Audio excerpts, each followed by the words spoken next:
आप हमें सुन लेंगे उतनी जल्दी आप लोग फ्री हो जाएंगे, ठीक है। तो इसलिए थोड़ा रिलैक्स है, ठीक है। आज हम यहाँ कोई एग्ज़ाम लेने या आप लोगों से कोई क्वेश्चंस पूछने नहीं आए हैं, जस्ट बात करने आए हैं और जो भी आप लोगों का सब्जेक्ट है उससे रिलेटेड ही बातें करेंगे। किसी को कुछ पूछना हो पूछ सकता है, हमें कुछ पूछना होगा तो हम भी आपसे पूछेंगे।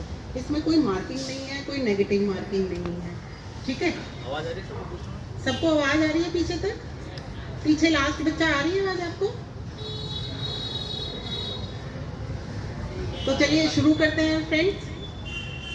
देखिए हम लोग आए हैं नानक ट्रेनिंग इंस्टीट्यूट से और ये एक एनजीओ चलाती है। इस एनजीओ के अंडर में एक वोकेशनल ट्रेनिंग इंस्टीट्यूट चलता है जिसमें अलग अलग बहुत सारे कोर्सेज सिखाए जाते हैं। इसमें एक ये फिजिकल एजुकेशन का भी है जो कि आपका सब्जेक्ट है, ठीक है। देखिए अब आप लोग ये कहेंगे कि आप अच्छे खासे पढ़ाई लिखाई कर रहे थे, उसमें बीच में एक फिजिकल एजुकेशन का इस तरीके का सब्जेक्ट डालने का क्या मतलब है।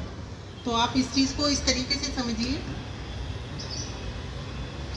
कि पहले जब एकेडमिक क्वालिफिकेशन हुआ करती थी, आपने भी देखा होगा इस चीज़ के लिए, जब हम लोग जिस टाइम में हम स्कूल में थे, हम उस टाइम से बात करते हैं, हम लोग धीरे धीरे 1 2 3 4 क्लासेस पास करके 12th तक पास आउट हो जाते थे और 12th में निकलने के बाद हम सोचते थे कि अब हम क्या करें, क्योंकि 12th हो चुकी है, हम कौन सा कोर्स करें जिसको अपनी लाइफ में आगे हम अपना कैरियर बना सकते हैं, या किस तरीके से हम उस चीज़ के लिए खोजबीन करें कि कहाँ से किस चीज़ को हमें बेस बनाना चाहिए जो हमारे कैरियर में हमारी हेल्प कर सकता है, ठीक है। लेकिन अब धीरे धीरे आप देखेंगे बेरोज़गारी इस टाइम बहुत ज़बरदस्त हो रखी है और हर साल इतने सारे बच्चे 12th और ग्रेजुएशन कर लेते हैं, लेकिन हर किसी को जॉब प्रोवाइड नहीं हो पाती। ये आप लोग भी समझते हैं सर? आपने अपने घर परिवार में या पास पड़ोस में रिलेशन में देखा होगा कि बहुत से लोग इंजीनियरिंग करके और भी कोर्सेज वगैरह करके अभी भी बेरोजगार ही बैठे हैं। तो इस चीज़ के लिए ये एक बहुत बड़ा इशू हो गया गवर्नमेंट के लिए भी और हमारी एजुकेशन लाइन के लिए भी कि ऐसा क्या किया जाए कि बच्चे पढ़ाई तो करें लेकिन पढ़ाई के बाद वो बेरोजगार ना घूमें, उनको अपना कैरियर बनाने के लिए कोई इतना ठोस सब्जेक्ट कह लो या सपोर्ट कह लो होना चाहिए जिससे कि बच्चा 12th करने के बाद अपने को ये महसूस कर सके कि हाँ मैं लाइफ में कुछ कर सकता हूँ। तो इसके लिए जो हमारी एजुकेशन पद्धति कह सकते हैं हम उसको, उन्होंने डिसाइड किया कि जब बच्चा स्कूल में होता है तभी उसके इंटरेस्ट का कह लो या उसको जिस चीज़ में लगाव है, जिस चीज़ से स्किल से, ठीक है, उसमें उसको बेसिक नॉलेज साथ के साथ एजुकेशन के साथ एकेडमिक क्वालिफिकेशन के साथ उसको धीरे धीरे ये चीज़ें सिखानी शुरू की जाए ताकि जब बच्चा 12th पास करके बाहर निकले तो उसके पास अपना इंटरेस्ट होगा, जिस सब्जेक्ट में इंटरेस्ट था उसके लिए उसको बेसिक नॉलेज लेने के लिए दोबारा से ज़ीरो से स्टार्ट ना करना पड़े। देखिए कोई भी बिल्डिंग हम खड़ी करते हैं तो उसके लिए सबसे पहले नींव होना बहुत ज़रूरी है, मानते हैं या नहीं मानते हैं? जवाब दो, ऐसे तो मैं बोलती जाऊँगी आप बोलोगे नहीं तो मुझे भी मज़ा नहीं आएगा, है या नहीं? ठीक है।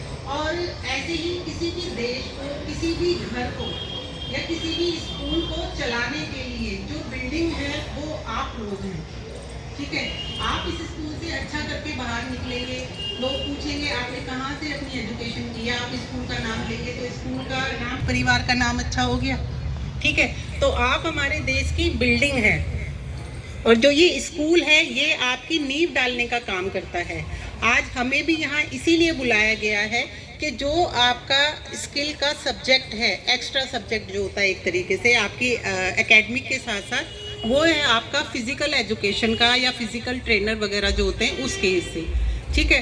तो आज उसके फ़ायदे और क्यों वो बहुत ज़रूरी है और किस तरीके से आप इसको अपनी लाइफ के अंदर यूज़ कर सकते हैं और कैसे अपना इसको कैरियर बना सकते हैं, ये सब चीज़ें हम आपसे आज डिस्कस करेंगे, ठीक है। खाली मैं ही नहीं बोलूँगी, आप लोगों को जो पूछना है आप ही पूछ सकते हैं या जो मैं आपसे पूछूंगी प्लीज़ आप उसका रिप्लाई करिएगा तो मुझे भी बोलने में मज़ा आएगा, नहीं तो 1 घंटा रेगुलर मैं बोलूँगी तो मुझे भी मज़ा नहीं आएगा, ठीक है। तो अब बात करते हैं फिजिकल एजुकेशन से रिलेटेड चीज़ों की। सबसे पहले ये बताइए मुझे कि फिजिकल एजुकेशन से आप लोग क्या समझते हैं? कौन बताएगा? देखो, आपस में बात करने का कोई फायदा नहीं, मुझसे बात करो ना। बताइए, फिजिकल एजुकेशन से आपका क्या मतलब है? अपने ही शब्दों में बताओ, किताब की शब्दों में नहीं चाहिए मुझे। बताओ बेटा। हट। जैसे कि शारीरिक गतिविधियाँ हो गई, हाँ। जैसे खेल कूद हो गया, मानसिक गतिविधियाँ, अगर आप कोई स्ट्रेस में हो तो उसको स्टेबल करने के लिए फिजिकल की मतलब सहायता हम ले सकते हैं। बिल्कुल। खेल कूद के लिए हाँ। मान लो आप कोई एक्सीडेंट वगैरह हो गया, आपको अगर रिकवरी करनी है उसके लिए भी आप फिजिकली ट्रेनिंग मिल सकती है। बिल्कुल। भाई, इस बच्चे के लिए एक बार क्लैपिंग कर दो आप लोग। बहुत अच्छा बोला इस बच्चे ने।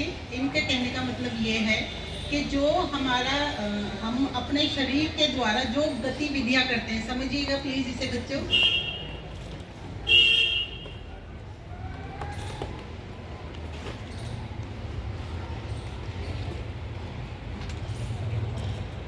हम अपने शरीर के द्वारा जो गतिविधियां करते हैं या खेल खेलते हैं, ठीक है, गेम्स वगैरह